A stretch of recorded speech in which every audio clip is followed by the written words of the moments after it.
দ্বাদশ শ্রেণীর শিক্ষার্থীদের আজকের ইংরেজি ক্লাসে স্বাগত জানাচ্ছি। আজকে আমরা ন্যারেশনের প্র্যাকটিসটা করব। ন্যারেশন তোমাদের সাথে আলোচনা হয়েছে, প্র্যাকটিসও হয়েছে, হালকা হয়েছে। আজকে আমরা একটু প্র্যাকটিসটা আলোচনা করতে চাই একটু।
এখন ঠিক আছে? হ্যালো,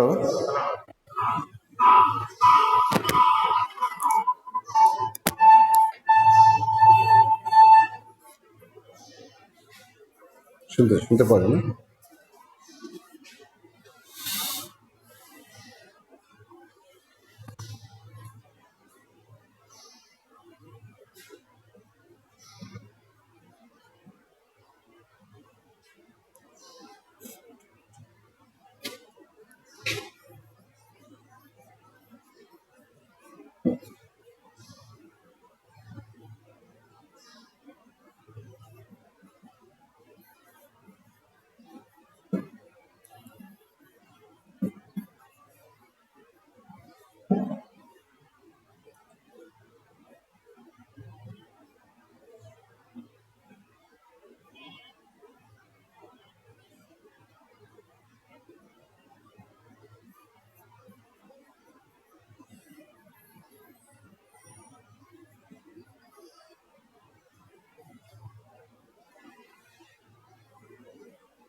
আমরা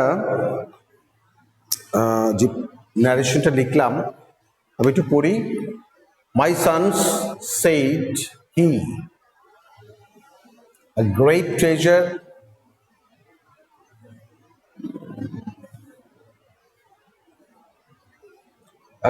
treasure lies hidden in the state I am about to leave you. Full stop, inverted comma closed. Inverted commas begin. Where is it hidden? Inverted comma closed. Said the sons. I'm about to tell you, inverted comma closed, said the old man. But you must dig the land for it. তাহলে এখানে এটা এখানে তো করা সম্ভব না, জায়গা নেই। আমি একটু বোঝানোর চেষ্টা করি। প্যাসেজ ন্যারেশন করতে গেলে প্রথমে যেটা করতে হয় সেটা হচ্ছে যে ইনভার্টেড কমার ভিতরে যে রিপোর্টেড স্পিচটা আছে সেই রিপোর্টেড স্পিচের বক্তা এবং শ্রোতা বের করতে হয়। এখানে একটু খেয়াল করো, মাই সানস ইনভার্টেড কমার শেষ, আবার ইনভার্টেড কমার শুরু হয়েছে এবং সেখানে কিন্তু স্মল লেটার দিয়ে শুরু হয়েছে। এই ধরনের বাক্যে মনে করতে হবে প্রথম অংশটা এবং দ্বিতীয় অংশটা, অর্থাৎ ইনভার্টেড কমার প্রথম ইনভার্টেড কমার ভিতরে রিপোর্টেড স্পিচ এবং দ্বিতীয় ইনভার্টেড কমার ভিতরে রিপোর্টেড স্পিচ আসলে একটা সেন্টেন্স, একটা রিপোর্টেড স্পিচ। শুধুমাত্র আমি বলবো তোমাদেরকে বিভ্রান্ত করার জন্যই এইভাবে করা। সো এইখানে যদি আমরা এটাকে এইভাবে পড়ি, এই ইনভার্টেড কমার এই অংশটা আমরা না রাখি, এটা না রাখি, তাহলে কিন্তু হয়ে যায় my sons a great treasure lies hidden in the state I am about to leave you. এইভাবে যদি আমরা এই হিটা হচ্ছে দ্য ওল্ড ম্যান। পুরো প্যাসেজটা পড়লে বুঝতে পারবে এখানে কথোপকথনটা হচ্ছে old man and his sons, একজন বৃদ্ধ লোক এবং তার পুত্রদের সাথে কথা হচ্ছে। তাহলে মাই সন্স, আমার পুত্ররা, পুত্রদেরকে তো সম্বোধন করে পুত্র বলার কিছু নাই, কাজে এখানে সম্বোধনের জন্য অ্যাড্রেস আসবে না। এখানে স্বাভাবিকভাবেই পিতা পুত্রদের সাথে কথা বলছে, এখানে সম্বোধনের কোনো ব্যাপার আসবে না। তাহলে আমরা জানলাম যে এইটুকু অংশের বক্তা হচ্ছে দ্য ওল্ড ম্যান এবং শ্রোতা হচ্ছে পুত্ররা। তাহলে the old man told his sons that, মাই সন্সের জন্য হিজ সন্স, কোনো অ্যাড্রেস আসবে না।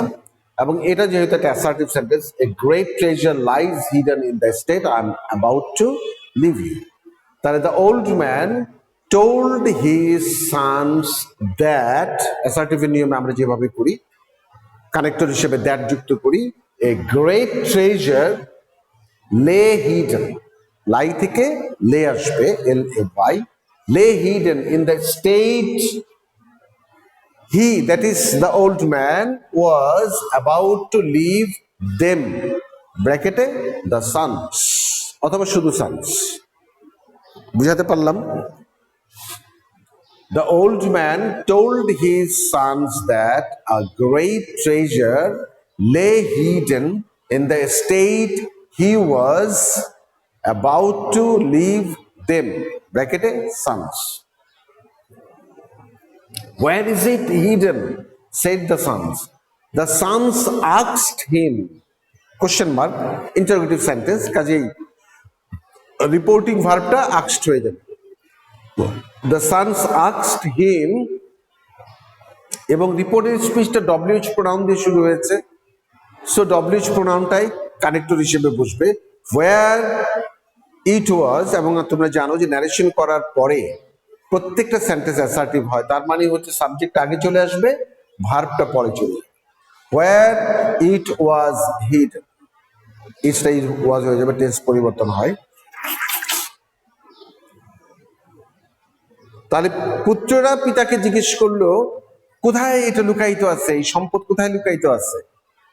I am about to tell you, said the old man, বৃদ্ধ লোকটি বলল যে আমি তোমাদেরকে বলছি। অ্যাট দিস হতে পারে, কোথায় লুকায়িত এই প্রশ্নের উত্তরে হতে পারে at this. He replied that, at this he replied that he was, that is the old man was, about to tell them the sons. আমি এখানে শেষ করবো। এই সেন্টেন্সটাকে যদি তুমি খেয়াল করো, এটাও কিন্তু সেই ওল্ড ম্যানেরই কথা, but you must dig the land for it. সহজ করার জন্য এইটা এবং এইটা দুটো সেন্টেন্সকে আমি একটা রিপোর্টেড স্পিচ হিসেবে নিয়ে নিব, অর্থাৎ একটা ইনভার্টেড কমার মধ্যে নিয়ে নিব। তাহলে এই বাট দিয়ে যে সেন্টেন্সটা শুরু হচ্ছে এটা আমাদের ঝামেলা করতে পারবে না। আর যদি এটাকে আমি আলাদা সেন্টেন্স হিসেবে দেখাই তাহলে বাটটা কিন্তু একটা ঝামেলা তৈরি করবে। সো বুদ্ধিমানের কাজ হচ্ছে এখানে, the old man replied that he was about to tell them ব্র্যাকেটে সানস, বাট সরাসরি বাট দে ব্র্যাকেটে সানস দিতেও পারো, না দিলেও চলবে। দে মাস্ট, মাস্ট রাখতে পারো, হ্যাড টু দিতে পারো, তো মাস্ট রাখাই বেটার আমি মনে করি। Must dig the land for it. বুঝাতে পারলাম? ন্যারেশন সম্বন্ধে যথেষ্ট আলোচনা তোমাদের সাথে হয়েছে, যথেষ্ট আমি বলবো। তো এখন তো তারপরে আমি পেছনের কথাগুলো একটু মাঝে মাঝে বলার চেষ্টা করি, এগুলো পেছনের কথা না বললেও বুঝতে পারার কথা।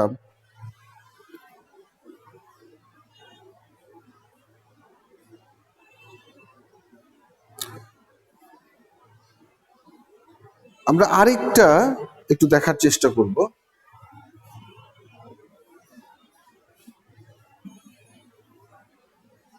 আমরা একটু আরেকটু উপর থেকে লিখলে দেখি, আসলে লেখাটা ছোট হলে আবার তোমরা দেখতে পাও না, ঝামেলা হয় এখানেই যে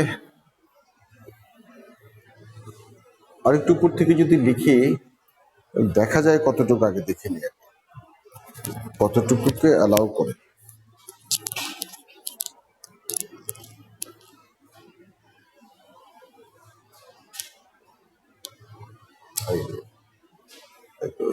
সমস্যা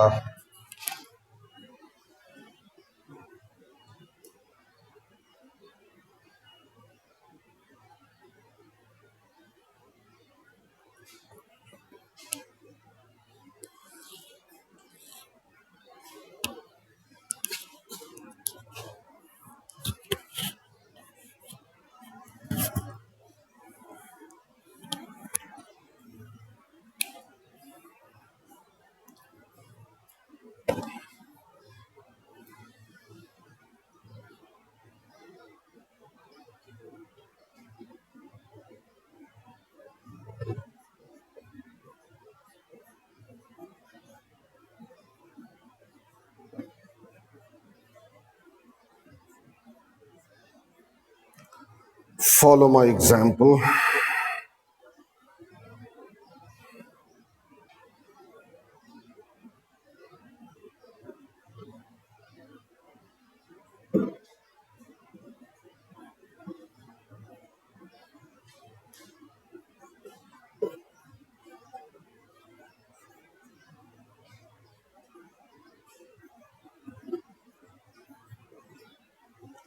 As we shook hands.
এই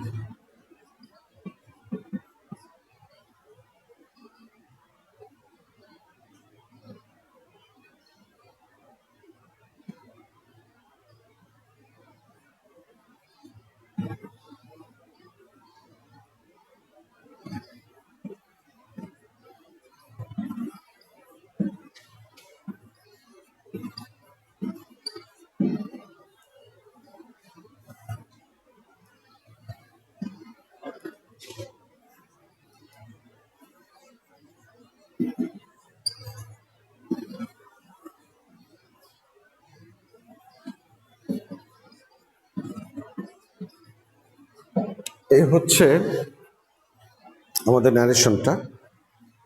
আমি একটু পড়ার চেষ্টা, আমি একটু উপরের দিকে লিখলাম যাতে আমরা উত্তরটা নিচে লিখতে পারি, যথেষ্ট জায়গা পাওয়া যায়। Follow my example, said she as we shook hands, and never eat more than one thing for lunch. I will do better than that, I retorted. I will eat nothing for dinner tonight. Humorist, she cried gaily, jumping into a cab. আমার এখানে বক্তা শ্রোতা দুজন বোঝাই যাচ্ছে পুরোটার মধ্যে, এবং একটা বক্তা যে she সেটা বুঝাই গেল। আরেকটা I, দেখো এখানে আছে I will do better than that, I retorted. I, তাহলে she এবং I এর মধ্যে কথা হচ্ছে। তো প্রথম বাক্যটা একটু খেয়াল করো, follow my example as we shook hands, said she as we shook hands and never it. দেখো পরের যেই ইনভার্টেড কমার ভেতরে যে অংশটা অর্থাৎ রিপোর্টেড স্পিচটা, সেটা কিন্তু স্মল লেটার দিয়ে শুরু হয়েছে। তাহলে এটা এবং প্রথম ইনভার্টেড কমার ভিতরে যে রিপোর্টেড স্পিচের অংশটুকু রয়েছে, এই দুটো মিলে পুরোটাকে আমরা একটা রিপোর্টেড স্পিচ ধরে নেব। এবং আমি বলেছিলাম রিপোর্টিং ভার্ব ছাড়া, সাবজেক্ট এবং রিপোর্টিং ভার্ব ছাড়া যদি রিপোর্টিং স্পিচে অন্য কোনো অংশ থাকে, সেটাকে কিন্তু আগে লিখে নিতে হবে।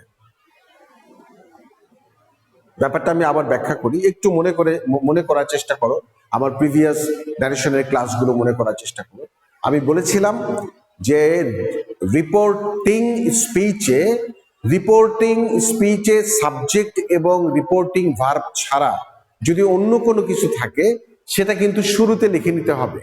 তারপরে সাবজেক্ট লিখবে, তারপরে রিপোর্টিং ভার্বের জায়গায় যেটা হওয়ার সেটা হবে, তারপরে কানেক্টর হবে, তারপরে আমরা রিপোর্টেড স্পিচে ন্যারেশন করব। তাহলে এইখানে একটু খেয়াল করে দেখো, said she সাবজেক্ট, said হচ্ছে reporting verb, as we shook hands কিন্তু এক্সটেনশন অফ দ্য সেন্টেন্স, অর্থাৎ বাড়তি অংশ, এটাকে আমরা আগে লিখে ফেলব।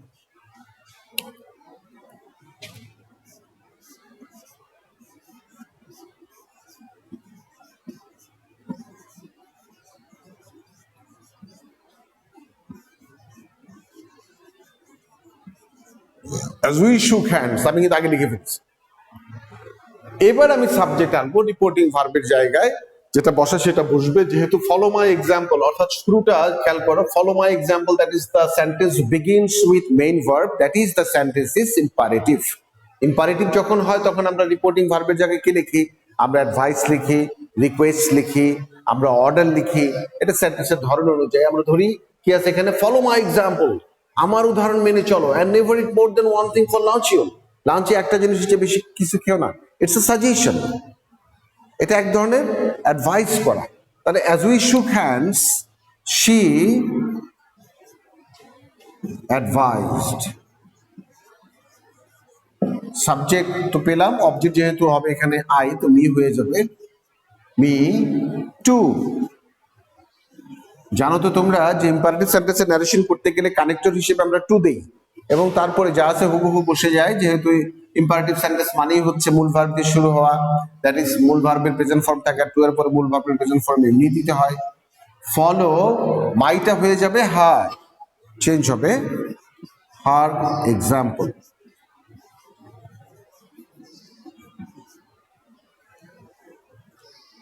এন্ড এটা কিন্তু, এই অংশটা কিন্তু আমরা বলেছিলাম যে এটা রিপোর্টেড স্পিচের অংশ।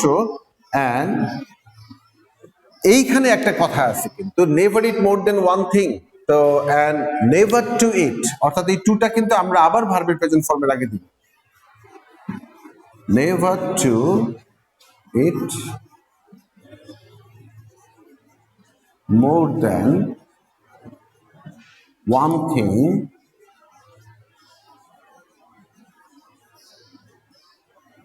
for logic.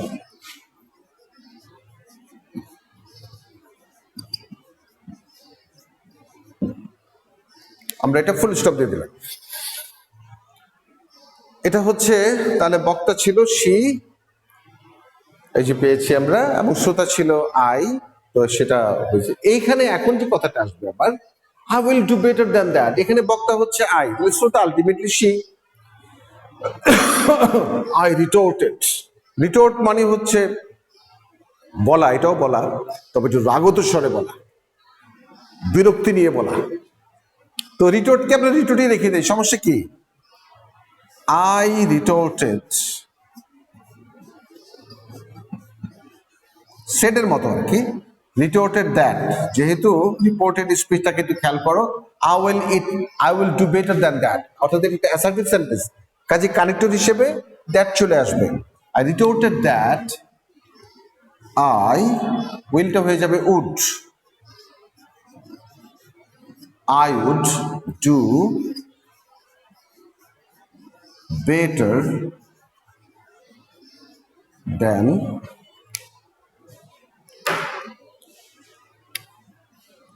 that. I will do better than that. কমা আছে,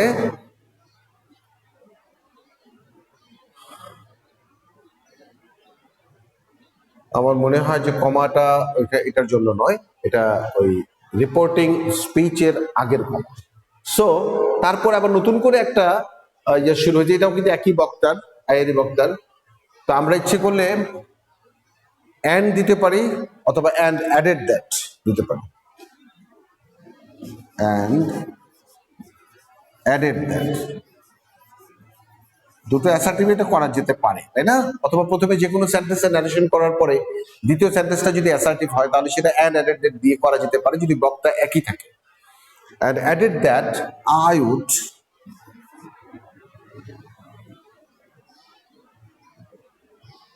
উইলটা উঠে যাবে, আই উড ইট নাথিং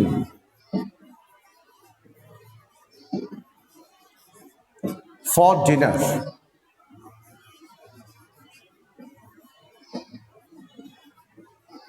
দেখো টোনাইট আছে এখানে, টোনাইটটা দ্যাট নাইট হয়ে যাবে না? টোনাইট মানে হচ্ছে টুডে যেমন দ্যাট ডে হয়, টোনাইটটাও দ্যাট নাইট হয়ে যাবে। আমরা এখানে থেমে যাব, এতটুকু হয়ে গেল। এখন আছে যেটা অংশটা, humorist she cried gaily jumping into a cab. দেখো প্রথম এই ন্যারেশনটা শুরু করার সময় আমি যে কথাটা বলেছিলাম যে রিপোর্টিং স্পিচের সাবজেক্ট এবং রিপোর্টিং ভার্ব ছাড়া যদি আরো কিছু অংশ থাকে সেটাকে কিন্তু শুরুতে নিয়ে আসতে হবে, তারপরে সাবজেক্ট দিতে হবে, তারপরে রিপোর্টিং ভার্ব দিতে হবে, এবং তারপরে কানেক্টর। এখন এখানে একটু খেয়াল করে, হিউমারিস্ট এটা রিপোর্টিং সরি ইনভার্টেড কমার ভিতরে রাখা হয়েছে। শি ক্রাইড গেইলি, ক্রাইডটা রিপোর্টিং ভার্ব, সো গেইলির সাথে সাথে আসতে পারে এটার পরে। জাম্পিং ইনটু এ ক্যাব কিন্তু extension of the reporting speech, so এই জাম্পিং ইনটু এ ক্যাবটাকে আমরা আগে নিয়ে আসবো।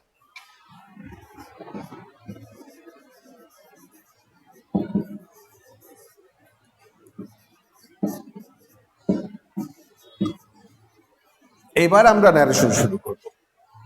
Jumping into a cab is the extension of the reporting speech. So we should first write down the extension of the reporting speech. Then we will bring the subject, then take the verb, reporting verb, then we add connector and do the narration.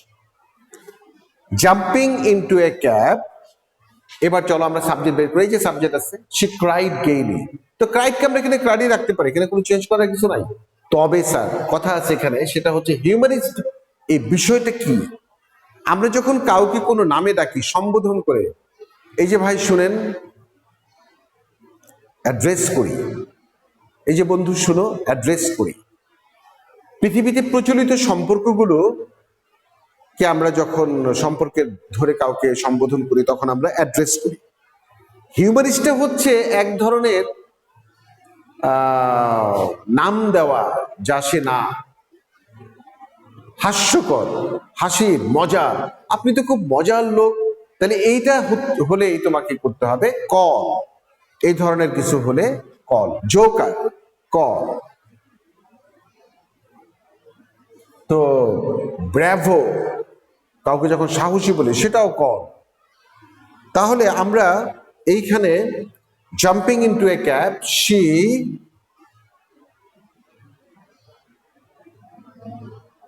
Cried gaily, ঠিক আছে, she cried gaily, সে খুব আনন্দের স্বরে, উচ্চ স্বরে বলে উঠলো, cried gaily, and এবার হবে ন্যারেশনে called her, called him, called me, sorry, যেহেতু এখানে সাবজেক্ট সে এবং অবজেক্টটা তখন আই হয়ে যাবে, কল্ড মি এ হিউমারিস্ট, সে আমাকে হিউমারিস্ট নামে ডাকে, হিউমারিস্ট। এই হচ্ছে ডিয়ার স্টুডেন্টস, আগামী ক্লাসে আমরা অন্য একটা আইটেম নিয়ে চিন্তা ভাবনা করব। তোমরা ক্লাসগুলোতে থাকো। তোমাদের আমি গত ক্লাসে, আমি যখন বাসা থেকে ক্লাস নিলাম, ন্যারেশনের কতগুলো বিষয় সম্বন্ধে তোমাদের আমি বলেছিলাম, সেখানে কিন্তু এই কথাটা আমি জোর দিয়ে বলেছি যে তোমরা ক্লাসে থাকো, বন্ধুদের ক্লাসে থাকতে বলো। ক্লাসে যখন থাকবে তখন তোমাদের অনেক কিছুই কিন্তু এখানে স্পষ্ট হয়ে যাবে। অনেক প্রশ্ন তোমাদের মনে থাকে যা তোমরা জিজ্ঞেসও করতে পারো না, কারণ তোমরা নিজেরাই বুঝতেছো না আসলে কি বুঝতেছো না। আমি এখানে আলোচনা করার সময় সেগুলো কিন্তু মাথায় রাখি, এবং আমি জানি যেই জায়গাটাতে তোমাদের প্রবলেম হবে সেই জায়গাগুলোকে আমি ব্যাখ্যা করার চেষ্টা করি। আরেকটা ব্যাপার আছে, সেটা হচ্ছে যখন তোমার সাথে ন্যারেশন নিয়ে আলোচনা করা হলো, নতুন এমন কিছু প্রশ্ন যদি তোমার মাথায় আসে, যে প্রশ্নগুলোর উত্তর তুমি এখান থেকে পাচ্ছ না, সেগুলো তুমি আমাকে মেসেঞ্জারে নক করতে পারো ক্লাসের পরে। তো মেসেঞ্জারে নক করলে আমি তোমাকে সেই প্রশ্ন উত্তরগুলো দিব, তোমার পরিচয় দিয়ে তারপরে মেসেঞ্জার আমার সাথে নক করতে পারো। এবং আমি তোমাদেরকে নাম্বার লিখে দিয়েছিলাম, ফেসবুকের আইডি লিখে দিয়েছিলাম, যে আমার সাথে তোমরা কানেক্টেড হও, কানেক্টেড হয়ে মেসেঞ্জার আমাকে নক করো, এবং সেখানে তোমরা তোমাদের বিভিন্ন আলোচনাগুলো সেরে নাও, জেনে নাও। আমাদের যেহেতু কোনো উপায় নেই, আমাদের এই লকডাউনের মধ্যে, আমাদের এই যে করোনা প্যান্ডেমিকের মধ্যে আমাদের যেহেতু অনলাইন ক্লাস ছাড়া আর কোনো বিকল্প নেই, তো সেক্ষেত্রে এইটাকে ফলপ্রসূ করার জন্য তোমাদেরকেও তো আগে আসতে হবে। তোমাদের জিজ্ঞাসা যা আছে সেগুলো আমাকে জিজ্ঞেস করতে হবে, জিজ্ঞেস করে এগুলো সলিউশন গুলো নিয়ে নাও। যাই হোক, আগামী ক্লাসে আল্লাহ আমাদের যদি সুস্থ রাখেন আবার দেখা হবে, আবার ক্লাস হবে। এবং তোমরা ভালো থাকো, সুস্থ থাকো। সরকারের দেয়া যে স্বাস্থ্য বিধিগুলো আছে সেগুলো মেনে চলো, বিনা প্রয়োজনে বাহিরে যাবে না। আর এখন প্রচন্ড গরম পড়েছে, আমরা সারাদিন রোজা রাখি, রোজা রাখার পরে সন্ধ্যার ইফতারিতে লিকুইড খাবার রাখার চেষ্টা করবে। সবচেয়ে ভালো হয় ভিটামিন সি সমৃদ্ধ খাবার যদি রাখা হয়, লেবুর শরবত হতে পারে, মালটার শরবত হতে পারে, হ্যাঁ, শরবত আইটেমটা রাখবে। প্রচুর রোদ, প্রচুর টেম্পারেচার। আর ভালোভাবে থাকবে সবাই, স্বাস্থ্যবিধি মেনে চলবে, পড়াশোনার সাথে সম্পৃক্ত থাকো, বন্ধুদের ক্লাস করতে বলো। আবার দেখা হবে, সে পর্যন্ত ভালো থাকো সবাই। আল্লাহ হাফেজ।